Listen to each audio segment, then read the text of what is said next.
I guess, Welcome Dennis, to we the wanted to hear a Knuckleheads little of bit Liberty. about what's been going on with current administration, just all the terrible stuff that's going on, inflation, everything else. How's that affecting the Free State Project? And are you guys seeing yet more refugees showing up at your borders? Refugee. Is your southern border open? We've actually been talking about setting up some sort of underground railroad to get our Canadian friends in. They're actually lined up on the border trying to get in. They're like going, "Let us into New Hampshire, please." Those poor bastards. Oh my God! It's good business. Totalitarianism is good business for the Free State. I tell you that. This whole national divorce, where the national migration, where conservatives are moving to conservative states and progressives are moving to progressive states. Yeah, I got to tell you, we started this whole thing. We said, the Mormons started it, we said, look, we can't live with you guys anymore. We're not going to convert you, right? You guys are dyed in the wool authoritarians. We're not going to convert you, and you're not going to leave us be. So we just need to live separately.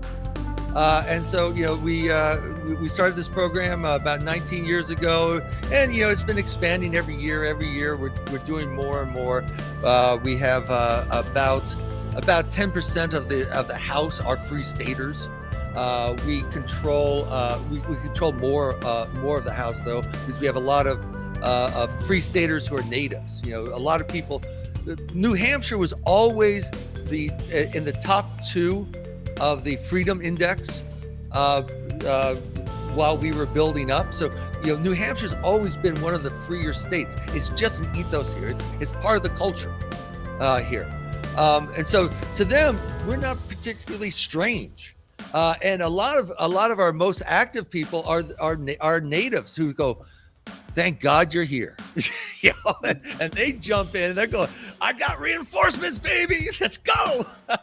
So we have in the House, the House Whip is Free Stater. I was talking to the third most powerful person. He's also Free Stater. He came here. I don't know how long ago he came, but when he first got here, he first ran as a libertarian in his town to get to the House. He got 18 votes.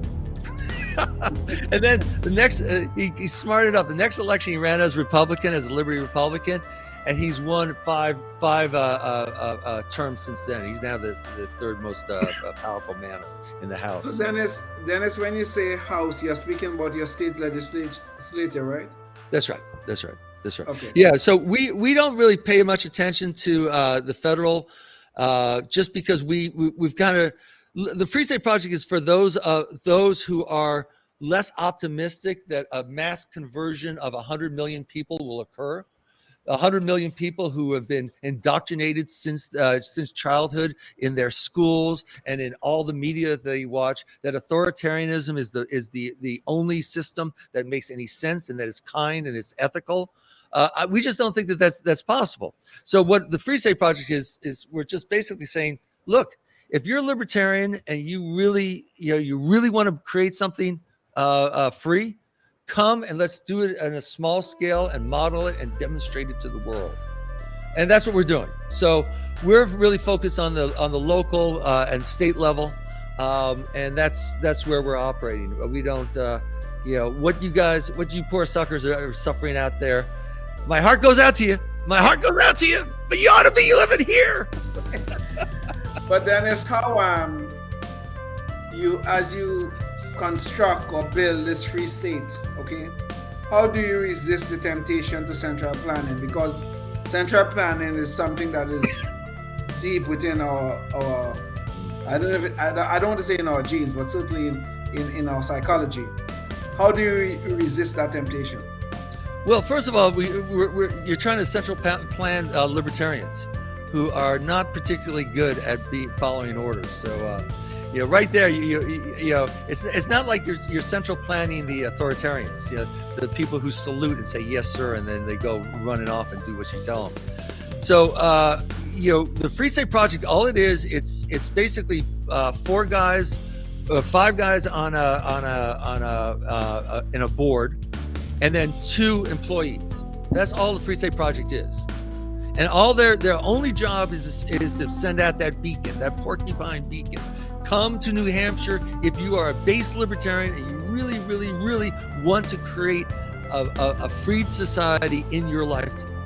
If you don't want to do that, don't come here. This is we're really serious about doing it. Now, when you come here, people might come here and say, "Oh, well, what should I do?" And our answer back to you is, well, what are you excited about? What do you want to do? Because we're building social networks, we're building alternative parallel institutions, and we're doing politics, right? Those are the 3 big areas that we're doing. I'm really primarily in the social aspects.